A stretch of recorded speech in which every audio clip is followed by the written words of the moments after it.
The Galactic Assembly always considered humanity an insignificant race, a primitive, warlike species barely scraping by on the fringes of the known universe. Compared to the towering empires of the Zelthar Dominion, the cold efficiency of the Vraics consensus, and the ancient wisdom of the Kolven, humans were little more than insects, unpredictable, chaotic, and ultimately harmless. Or so they thought. For centuries, the Assembly had monitored humanity's progress, ensuring they remained contained within their own little star system. The few encounters between humans and the greater galactic powers had only reinforced the belief that these creatures were technologically inferior and strategically inept. So when the Dralkoth Empire launched a brutal assault on the Sol system, no one in the Assembly intervened. The Dralkoth were an expansionist race, thriving on war and conquest. Their fleets were unmatched, their warriors merciless. Earth, in the eyes of the Assembly, was doomed. Except something strange happened. The Dralkoth invasion fleet, boasting over 1,000 warships, entered the Sol system with ease. Their forces overwhelmed the outer colonies and shattered the orbital defenses around Mars in a single day. Humanity barely fought back. Their outdated ships engaged in skirmishes, but the resistance was laughable. Then Earth fell silent. No transmissions, no distress signals, no desperate pleas for help. Just silence. And then the Supernova fleet emerged. The universe had grossly underestimated humanity. The Dralkoth fleet vanished without a trace, every last ship obliterated.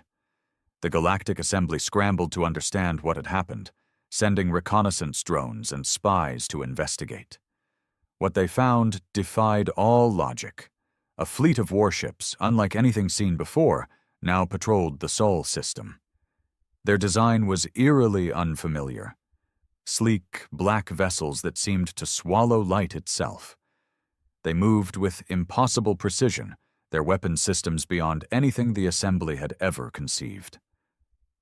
And then came the message.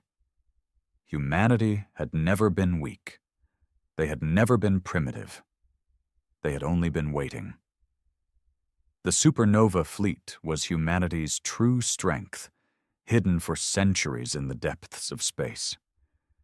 It had been built in secret, beyond the reach of prying eyes, prepared for the moment when the universe would come knocking. And now that moment had arrived. The balance of power in the galaxy had shifted overnight. Humanity was no longer an afterthought. They were the storm on the horizon, the reckoning no one had seen coming. The Galactic Assembly had made a fatal mistake. They had underestimated the one species that had spent its entire history preparing for war. And now, the universe would learn what it meant to face humanity's wrath. The Galactic Assembly's High Council chamber was silent as the holographic projections played before them. The wreckage of the Dralkoth fleet drifted lifelessly in the void of space. No distress beacons, no escape pods, no survivors. The assembled diplomats, military strategists, and intelligence officers stared in horror. The Dralkoth were not weak. They were conquerors, warriors who had subjugated dozens of species, crushed entire civilizations under their boots. Yet humanity had wiped them out in a single decisive counterattack. "This is impossible," murmured High Speaker Valkesh of the Kolven, his pale silver eyes locked onto the floating debris. The Dralkoth fleet should have overwhelmed them. There was no record of Earth possessing such advanced technology. "No record because they hid it," growled Admiral Zorath of the Zelthar Dominion. "They played the role of prey while sharpening their claws in the shadows." He clenched his three-fingered fists. "And now, they have shown their fangs." The meeting room buzzed with tense murmurs. Humanity had not just defended itself. It had delivered a message. The Supernova fleet had been hidden for centuries, an unseen force lurking in the void. How had they managed to construct such powerful warships without detection? Where had they gathered the resources? More importantly, why had they waited until now to reveal themselves? A new transmission flickered to life in the center of the chamber. The face of a human appeared, sharp-eyed, cold, utterly calm. He wore no military uniform, no grand regalia, just a simple black suit. "This is Fleet Commander Elias Voss of the Supernova Fleet," he said. His voice was steady, almost casual, but the weight behind his words sent a chill through the chamber. "I believe you have questions." The silence was suffocating. The High Speaker leaned forward. What have you done?" Voss tilted his head slightly. "What we had to." "You exterminated the Dralkoth without mercy," barked Admiral Zorath. "That was not war, it was annihilation." Voss's expression didn't change. "They came to burn our world. We returned the favor." A murmur of unease rippled through the assembly. "You were never supposed to have this kind of power," the High Speaker said, his voice barely above a whisper. The assembly agreed that Earth was to remain contained. "Ah," Voss said, his lips curving slightly. "You assumed containment was your decision to make." The High Speaker stiffened. "We watched," Voss continued. "We listened. For centuries we played the part you expected. Primitive, fractured, unworthy of notice. You saw our wars, our struggles, our chaos, and you assumed we were incapable of unity, of progress. That was your mistake." A new set of holographic displays appeared behind him. Detailed schematics of Supernova-class warships, energy weapons far beyond anything the Assembly had encountered, stealth technology that rendered fleets invisible to sensors. "You thought we were a species of war," Voss said. "And you were right, but unlike the Dralkoth, we do not wage war for conquest." His gaze hardened. "We wage war for survival." The room was deathly silent. "You never saw us coming," Voss said, "and that was by design." The screen went dark. For the first time in millennia, the Galactic Assembly felt something it had long forgotten. Fear. The silence in the Galactic Assembly chamber was thick with tension. No one spoke. No one moved. It was as if the entire weight of the universe had pressed down on them all at once. For centuries, they had viewed humanity as a minor race, reckless, disorganized, insignificant. Now the very thought of them sent a shudder through the highest ranks of the most powerful empires in the galaxy. Admiral Zorath was the first to break the silence. "We cannot let this stand." His voice was sharp, laced with barely contained fury. "The humans have kept their power hidden for centuries. That means they have been deceiving us from the beginning. This Supernova fleet, it is a direct threat to the stability of the Assembly." "Stability?" scoffed Counselor Irana of the Vrix Consensus. Her glowing eyes flickered with cold amusement. "I believe what you mean to say is that they are a threat to the dominance of the old powers." She leaned forward. "You fear them?" Zorath bared his sharp teeth. "We should all fear them. They did not just repel an invasion. They erased an empire in a matter of hours." He turned his gaze to the High Speaker. "If we do nothing, we will be next." The High Speaker, still staring at the now dark screen where Commander Elias Voss had spoken, exhaled slowly. "Perhaps," he said at last, "humanity does not seek war beyond its borders. Their actions were defensive. We all saw the transmissions. Sul was attacked first. They only responded." Zorath slammed a fist against the table. "Then why did they hide their true power? Why keep the Supernova fleet secret unless they were waiting for the perfect moment to strike?" His reptilian eyes narrowed. "They were playing the long game. They let us believe they were weak. Now they have revealed themselves, and they expect us to do nothing?" Counselor Irana folded her hands. "Perhaps the better question is, what happens if we challenge them?" The chamber fell into uneasy silence again. The answer was obvious. No one knew the full capabilities of the Supernova fleet. Humanity had kept it hidden for a reason. If they had spent centuries preparing for this moment, how much more were they hiding? If they had annihilated the Dralkoth without breaking a sweat, what chance did the rest of the assembly have? The High Speaker finally straightened his posture. "We will not act in haste," he declared. "We must learn more. If the humans do not seek conquest, we must understand their true intentions before making enemies of them." Zorath hissed, but did not argue. He knew the unspoken truth. If the Galactic Assembly miscalculated, they would not survive the war that followed. Deep within the Sol system, aboard the command bridge of the dreadnought Oblivion's wake, Elias Voss studied the latest intelligence reports. Across from him, Rear Admiral Claire Holden stood at attention. "They're scared," she said with a small smirk. "The Assembly doesn't know what to do with us." Voss nodded slowly, his expression unreadable. "They expected a cornered animal," he murmured. "Instead, they found a sleeping predator." He turned to the main viewport, watching the Supernova fleet as it moved in perfect formation. Their ships were silent specters, weapons primed, shields humming with barely contained energy. "They will not attack. Not yet," Voss continued, "but they will try to probe us, find weaknesses, look for leverage." He exhaled. "And when they do, we will remind them why humanity has survived against impossible odds for so long." Holden crossed her arms. "What are our next orders?"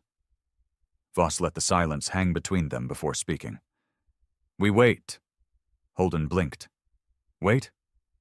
For what?" Voss's gaze was cold as steel. "For them to make the first mistake." The Galactic Assembly wasted no time. Within hours of their meeting, reconnaissance fleets were dispatched toward Sol. Officially, they were diplomatic envoys, sent to open communication channels and establish peaceful relations. Unofficially, they were spies. The first fleet belonged to the Zelthar Dominion, 6 battlecruisers, each equipped with state-of-the-art stealth scanners and long-range observation technology. Their mission was simple: gather intelligence on the Supernova fleet, identify weaknesses, and report back before humanity could detect them. They never returned. The last transmission received from the Zelthar fleet was a garbled, static-filled warning. "They see us! They—" Then silence. The Assembly reeled. How? The Zelthar were masters of stealth, their ships cloaked beyond detection. Yet humanity had seen them coming. Worse, they had eliminated them without hesitation. Panic set in. If the humans could detect stealth ships, if they could erase an entire fleet before it could escape, what else were they capable of? Still, the Assembly refused to accept the truth. The Vriek's consensus tried next, sending a probe disguised as a drifting asteroid.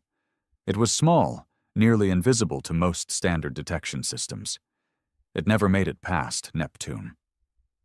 The probe's data logs, recovered through a backup relay, showed something terrifying. Humanity wasn't just waiting. They were watching. Even the smallest, most insignificant movements within the Sol system were tracked in real time. It was as if the humans had turned their entire system into a hunting ground.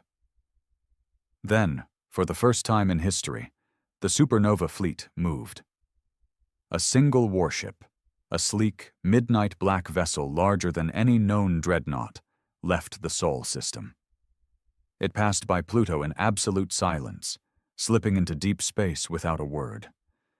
The Assembly watched in stunned horror. "Where is it going?" the High Speaker asked. No one had an answer. The Zelthar suspected it was heading toward their homeworld. The Vrieks believed it was a warning shot, a demonstration of power. The Kalven feared something worse, an envoy not for war, but for an ultimatum. And then, 3 standard cycles later, a message arrived. Not from the humans, from the Dralkoth, the same species that had supposedly been wiped out. Their message was short, terrifying in its simplicity. We were wrong. They are not conquerors. They are not invaders. They are something else. You do not understand what you have provoked. We surrender. The Galactic Assembly was thrown into chaos. The Dralkoth were warriors, undefeated in countless battles. They did not surrender. Yet here they were, broadcasting their capitulation across every known frequency. What had humanity done to them? The answer came sooner than expected. One by one, ships began appearing on the edges of assembly space, not in attack formations, not in fleets, just watching, observing, studying. And then, in the heart of the Assembly's capital system, a single human warship appeared, one of the Supernova fleet's dreadnoughts. It moved slowly, deliberately, taking position above the largest trade hub in the galaxy. It did not fire. It did not speak. It simply waited, waiting for the Assembly to decide its next move, waiting for them to understand what had already become inevitable. Humanity was here, and the age of the old empires was over. The massive dreadnought hung above the Galactic Assembly's trade hub like a specter of judgment. It was unlike any warship the Assembly had ever encountered. Black as the void, with no visible weapon systems, no thruster trails, no energy signatures that could be detected. It was as if the ship itself had been carved from the darkness of space. Panic spread across the capital system. Civilian ships scattered, governments issued emergency orders, and planetary defenses were placed on high alert. Yet the human warship made no aggressive move. It simply existed, an undeniable force pressing down on the Assembly with nothing more than its presence. The High Speaker called an emergency meeting. Every major power in the Assembly was present, some through holograms, some physically seated in the Grand Chamber, but all united in a single, unspoken fear. No one wanted to be the first to speak. Admiral Zorath, his patience long exhausted, finally broke the silence. "This is an act of war," he snarled, his claws digging into the metallic surface of the table. "They send a warship into our heart and expect us to sit idly by? We must retaliate." "Retaliate?" Counselor Irana scoffed. "With what, exactly?" "Do you not remember what happened to the Dralkoth?" Zorath bared his fangs. "The Dralkoth were arrogant fools who thought brute strength would win the day. We are not so reckless." The High Speaker steepled his fingers, his face unreadable. "And yet, our intelligence reports confirm that every attempt to infiltrate Sul has resulted in complete failure. If they can track our stealth ships, if they can eliminate entire fleets before we even register their presence, tell me, Admiral, how do you propose we fight an enemy we cannot even see?" Zorath fell silent, his frustration evident. Then another transmission arrived. Unlike before, this one was not a broad, ominous message. It was direct, sent exclusively to the High Speaker's personal channel. A single sentence. "It is time to talk." The High Speaker hesitated only a moment before nodding to his aides. "Open a secure line." The chamber held its collective breath as a new hologram flickered to life. Once again, Fleet Commander Elias Voss stood before them, his expression as unreadable as before. "You waited," the High Speaker said, his voice carefully neutral. "You did not fire, did not destroy, did not demand. Why?" Voss clasped his hands behind his back. "Because destruction was never our goal." "Then what is?" For the first time, a hint of amusement flickered across the commander's face. "Understanding." The room stiffened. Zorath snarled. "You expect us to believe that after you wiped out the Dralkoth?" Voss tilted his head slightly. Did we? Silence. The assembly had seen the wreckage. They had assumed, but they had never truly confirmed. The Dralkoth's message rang in their ears. We surrender. What did you do to them? The High Speaker asked. Voss's voice was calm. We showed them the truth. What truth? The truth about us, about what we've seen, about the war that is coming. The chamber went cold. War? The High Speaker repeated. With whom? Voss leaned in slightly, his gaze intense. You think we built the Supernova fleet for you? A wave of unease rippled through the assembly. Voss exhaled slowly. We are not your enemy, he said, but something else is, and it is coming. The hologram flickered out, leaving the chamber in stunned silence. For the first time, the Galactic Assembly understood a terrifying reality. Humanity had not spent centuries hiding their strength to deceive them. They had been preparing, not for war against the Assembly, but for something far worse. The chamber remained deathly silent long after Elias Voss's transmission ended. The weight of his words pressed down on the assembled leaders like a gravitational collapse. Something worse was coming.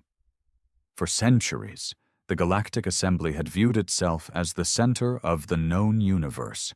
Empires rose and fell within its influence. No external force had ever threatened its stability. Until now. The High Speaker was the first to break the silence. We need answers, he said firmly. We can no longer treat humanity as an anomaly. They are the only ones who seem to understand what is happening. He turned toward the intelligence officials standing in the chamber. What do we know? One of the analysts, a Vrix strategist named Sarveen, hesitated before speaking. Very little, High Speaker, he admitted. The humans have concealed their activities too well. We have no records of what they have been preparing for. If they speak the truth, and a larger threat is on the horizon, we have seen no signs of it. Zorath scoffed. Or perhaps they are lying. Perhaps this threat is just an excuse to justify their expansion, a means of keeping us fearful while they consolidate their power. The chamber murmured in uneasy agreement. The High Speaker, however, was not convinced. Voss had not spoken like a conqueror. His words had not been threats, but warnings. Send a delegation, he said at last. We need to speak with the humans face to face. If they have information about an unknown enemy, we cannot afford ignorance. The motion was met with tension, but ultimately no one could argue against it. 3 standard cycles later, a single diplomatic vessel, escorted by 2 assembly warships, entered the Sol system under strict ceasefire protocols. It was humanity who dictated the terms of the meeting. The delegation would not meet on Earth, nor on any station belonging to the Assembly. Instead, they were directed to a massive structure orbiting just beyond Neptune, one that no Assembly intelligence report had ever documented. It was a space station of unimaginable scale, sleek and black like the Supernova fleet, its surface lined with hidden weapons and defensive systems, far beyond anything in the Assembly's arsenal. The ship's pilot, a seasoned diplomat from the Kalven, let out an unsteady breath. This station isn't just a military outpost, he murmured. It's a fortress. As they docked, human soldiers escorted the delegation inside. Unlike the ragged, desperate warriors the Assembly had once imagined, these men and women were disciplined, well-equipped, and utterly unreadable. They were led to a central command hall where Elias Voss stood waiting. Welcome, he said simply. I imagine you have questions. The High Speaker, who had insisted on coming in person, wasted no time. You said something is coming. What did you mean? Voss gestured toward a massive screen behind him. It flickered to life, displaying what at first appeared to be empty space. Then the image shifted, deep beyond the galactic borders, past the furthest colonies of known civilization. A shape emerged from the void. No, not a shape, a presence, dark, enormous, moving with an unnatural stillness, like the absence of motion itself. It was impossible to gauge its size, its boundaries shifting like it existed outside of normal space, but its trajectory was unmistakable. It was coming straight for them. "The Assembly thinks it has ruled for millennia," Voss said, "but it has ruled over an illusion of peace. We have been blind to what lies beyond." His expression darkened. "Humanity learned the truth decades ago, and we have been preparing ever since." The High Speaker stared at the screen, unable to tear his eyes away. "What is it?" Voss turned to face him, his expression grim. "We call them the Abyssal." A deep silence followed. "You said you learned the truth," the High Speaker said slowly. "How?" Voss exhaled. "Because we encountered them first." The room went cold. Humanity had not simply been preparing for war, they had already fought it, and now the rest of the galaxy was about to follow. The High Speaker stared at the shifting mass on the screen, his mind struggling to grasp what he was seeing.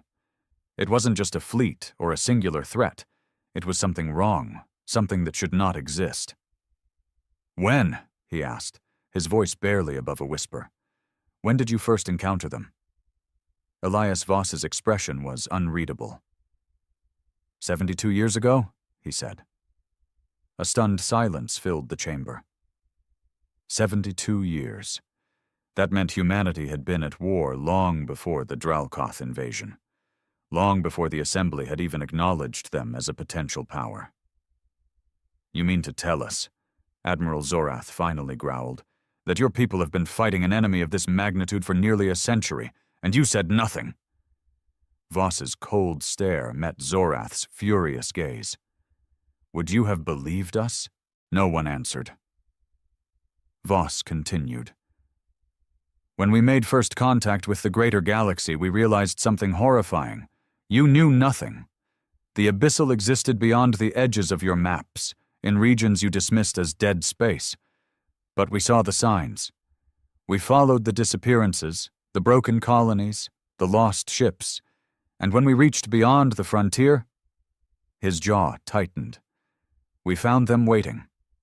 The screen flickered again, displaying footage from old, grainy ship logs. A human fleet, primitive compared to the Supernova fleet, engaged in a battle against something that did not move like a ship, did not fire like any known weapon. The enemy's form shifted and twisted, its edges fading in and out of existence. A single human warship fired its main cannon. The projectile passed through the enemy as if it wasn't even there. A moment later, the warship's hull began to rot. Not from fire, not from impact, but from something unseen consuming it from the inside. Then the feed cut to static. "They don't wage war as you understand it," Voss said. "They don't take territory. They don't negotiate. They don't leave survivors. The ships, the soldiers, the planets they touch." He glanced at the High Speaker. "They don't die. They disappear." The chamber was utterly silent. The High Speaker forced himself to speak. "And how have you survived?" Voss turned back to the screen. Another image appeared. A planetary surface, barren and lifeless. The structures were intact, but the atmosphere was wrong. A dense, sickening void hung over the landscape, distorting reality itself. The remains of an old human colony sat in eerie silence, untouched, yet utterly abandoned. "We lost 5 colonies before we understood," Voss said. "Conventional weapons are useless. Energy shielding means nothing. The Abyssal don't invade. They consume. And if they reach the core systems of the galaxy—" He didn't need to finish the sentence. Zorath's rage had faded, replaced by something much worse. Fear. "Why did you never warn us?" the High Speaker asked. Voss exhaled. "We tried," he admitted. "We sent signals beyond Sol. We sent unmanned probes to assembly space with warnings. None of them returned. None of them were acknowledged. His voice darkened. Either your empires dismissed them, or someone chose to ignore them. The weight of that accusation hung in the air. Had someone within the assembly known? Had they silenced the warnings out of arrogance, out of fear of disrupting their own power? Irana, the Vrik's counselor, spoke next. If your supernova fleet is prepared, why haven't you destroyed them? Voss's expression remained cold. Because we can't. A sickening realization washed over the chamber. At best, Voss continued, we have delayed them. Our fleet is the strongest in the known galaxy, but we are fighting something that does not fight back. It does not tire. It does not break. We can destroy their forms, but they reform. We can repel their advances, but they return stronger. We are not winning. He gestured toward the massive screen.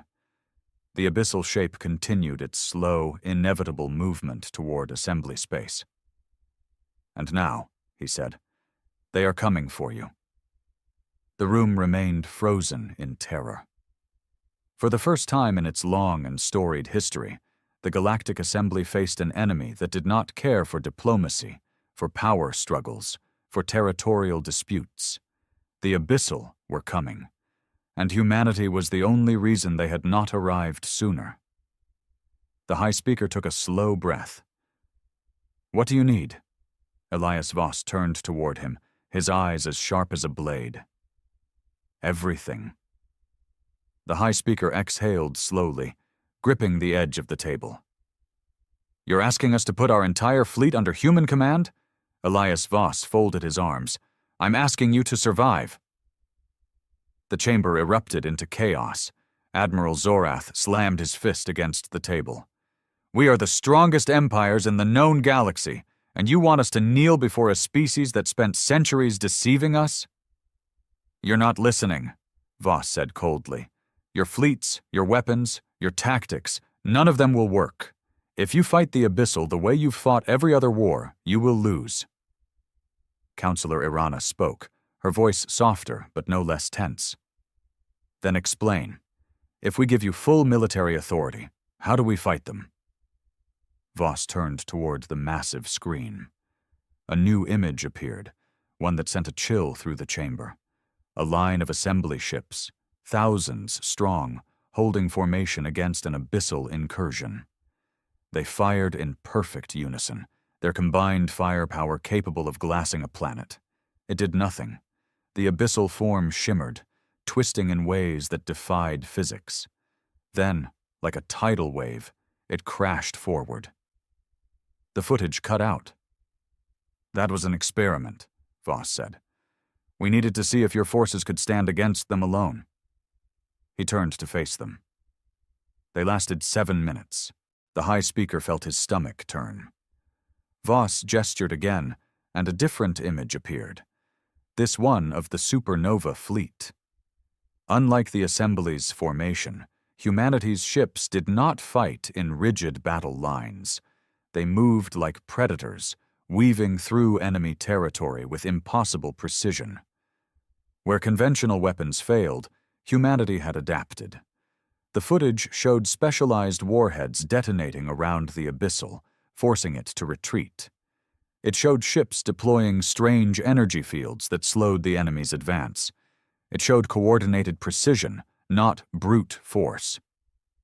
This is why you need us, Voss said. We've spent 70 years learning how to stall them. You have spent 0. Zorath's jaw clenched, but for once, he didn't argue. The High Speaker straightened his posture. Then we have no choice. He turned toward the assembly leaders, his expression grim. We are no longer rulers of this galaxy. We are no longer politicians debating policy. We are soldiers in a war we never saw coming. Silence. Then, one by one, the representatives gave their solemn agreement. Voss gave a sharp nod. Then let's begin. The transformation of the galaxy was immediate. For the first time in history, the great empires cast aside their rivalries. The Zelthar Dominion, the Vrik's Consensus, the Kalven Republic, All of them abandoned centuries-old grudges and placed their fleets under a single command: humanity's command. The Assembly's warships were redesigned under human guidance, their outdated tactics replaced with precision warfare. Supernova engineers installed specialized weapon systems, retrofitting alien vessels for a fight unlike any before. Training programs were implemented. Harsh programs. Human officers drilled soldiers from every species, forging them into something the Assembly had never seen before: an actual military force, not a collection of isolated powers. Resistance was crushed swiftly. When an Assembly admiral refused to acknowledge human authority, his fleet was disarmed and his command stripped. There was no time for arrogance. The war had already begun. And then, the Abyssal arrived. The first incursion came at the edges of Assembly space. It was subtle at first, ships disappearing without distress signals, planets going silent overnight. Then, the true horror unfolded. The Abyssal surged forward in a wave of darkness, their very presence warping the laws of reality. Assembly forces, even with their new weapons, struggled to hold the line. Every battle was a desperate fight for survival, every victory paid for in blood and sacrifice. But humanity held. For the first time, the Abyssal did not advance uncontested. The Supernova fleet, leading the charge, pushed them back in brutal, unrelenting counterattacks. The war that had nearly been lost before it began was now a true contest. For the first time, the galaxy fought back. In the war room aboard Oblivion's wake, Elias Voss watched the battle unfold in real time. His expression was unreadable, but Rear Admiral Claire Holden could see the tension in his shoulders. "We're holding the front," she reported. "But barely. The Abyssal are adapting, faster than before." Voss nodded. "They've never faced a united force before. They're learning from us." He exhaled. "Which means we need to be faster." Holden hesitated. "And if we're not?" Voss turned to her, his expression dark. "Then humanity was never the real threat to this galaxy." His gaze shifted back to the battlefield, where the fate of all civilization now hung in the balance. The final war had begun.